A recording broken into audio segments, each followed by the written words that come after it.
সুন্দর আপুদের দেখলে চোখের জ্যোতি বাড়ে এবং আমার চোখের জ্যোতি বাড়ছে। জীবন সঙ্গী নিয়ে আসতে হবে, আমরা নিজেরা এনজয় করতে পারি না, আমরা একাই 100।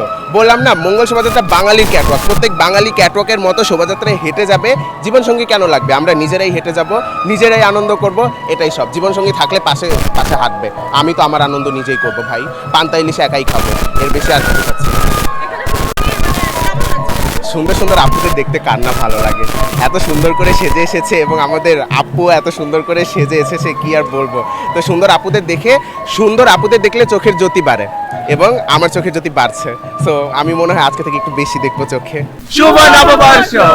17 বছরে যে দুর্নীতিগুলো হয়েছে সেগুলোর প্রতিবাদে এবারকা হচ্ছে আমরা এই পরিকল্পনাটা নিয়েছি, যেখানে আমরা তার মূর্তিটা বানাচ্ছি বা তার চেহারার বিকৃত ভার্সনটা বানিয়েছি।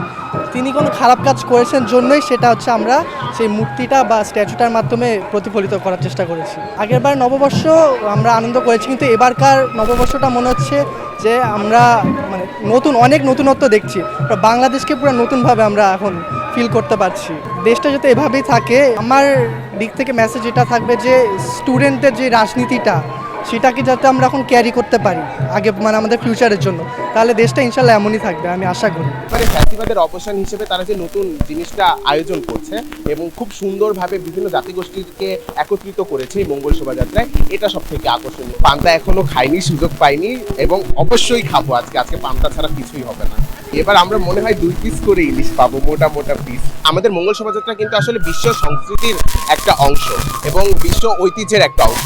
সেই অংশে যে আবার বাঙালি মানে ফ্যাসিস্টের জিনিসটা আবার এসেছে, হাসিনার প্রতিকৃতি, ফ্যাসিস্টের প্রতিকৃতি যে এই মঙ্গল শোভাযাত্রায় এসেছে, এটা কিন্তু মানে সকলেরই একটা চাওয়ার জিনিস ছিল যে বিশ্ববাসী দেখুক আমরা শোভাযাত্রার মাধ্যমে বাংলাদেশকে রিপ্রেজেন্ট করি।